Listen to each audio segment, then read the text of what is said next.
It-tnejn bdiet tinstema' xhieda fil-kumpilazzjoni brabta mal-allegat sekwestru ta' tfajla ta' 16-il sena li ma' tfajla issa tinsab nieqsa.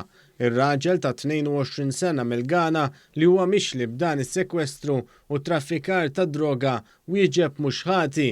It-tfajla kienet instabet fuq bejt ta' dar fil-Marsa wara rapporti ta' ajjat ħirġa mid-dar. Fil-qorti xedet is-support worker fih dan l-appoġġ li kienet iżżomm kuntatt ma' tfajla li allegatament inħatfet mill-imputat. Hija qalet li kienet irċeviet informazzjoni li tfajla kienet qed tiġi medda permezz ta' messaġġi. Meta x-xhieda staqsiet lil ħabib ta' tfajla fejn tinsab, huwa qal li din ġiet maħtufa u ħadha fl-indirizz tal-imputat fil-Marsa. Fil-kontroeżami x-xhieda sostniet li t-tfajla ilha taf lill-imputat minn Novembru li għadda u kienet tibża minnu. Fil-fatt hija qalet li darba minnhom it-tfajla ġiet lura bit-benġila f'għajnejha u qalet li għamilha l-imputat.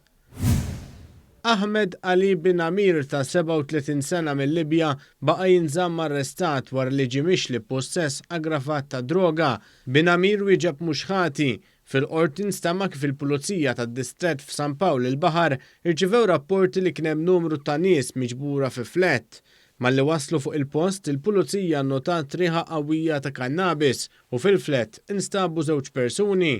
Wara tfittxija fil-flett allegatament instabu 3 pjanti tal-kannabis, sostanza suspettata kannabis lesta biex tiġi traffikata, flimkien ma' ammont sostanzjali ta' kokaina, miżien u flus kontanti.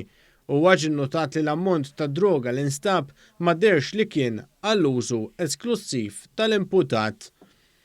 Rosario Costa ta' 28 sena baqa' jinżamm arrestat wara li wieġeb ħati tal-li fit-2 ta' April wettaq hold-up fi triq San Luqa Fwiti Line.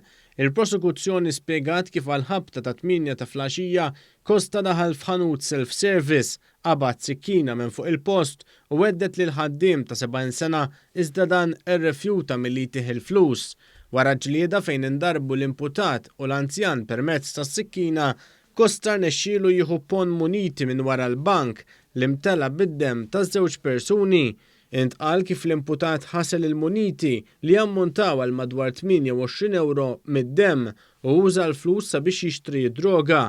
Fil-fatt id-difiża spjegat li l-akkużat għandu problema serja ta' droga. Is-sentenza f'dan il-każ ser tingħata f'seduta oħra.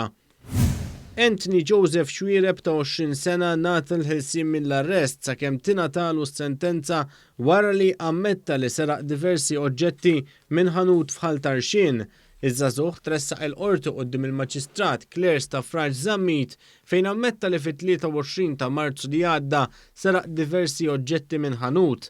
Jirriżulta li l-valur misruq ilaħħaq l-eluf ta' euro. Il-Pulizija spjegat li l-ġuvni kien ġie identifikat u ġie arrestat f'daru. Minn tfittxija li saret fid-dar tal-akkużat instabu l-oġġetti rrappurtati nieqsa. Id-difiża spjegat li ż-żagħżugħ kellu problema ta' droga imma qiegħed jipprova jdawwar ħajtu għall-aħjar. 7 persuni nataw sentenza ta' priġunerija effettiva wara li ammettew li pruvaw jaħarbu minn Malta bl-użu ta' dokumenti foloz. 5 mill-imputati ingħataw sentenza ta' 6 xhur kull wieħed, filwaqt li 2 imputati oħra ingħataw sentenza ta' xarejn ħabs minħabba li huma taħt 18-il sena.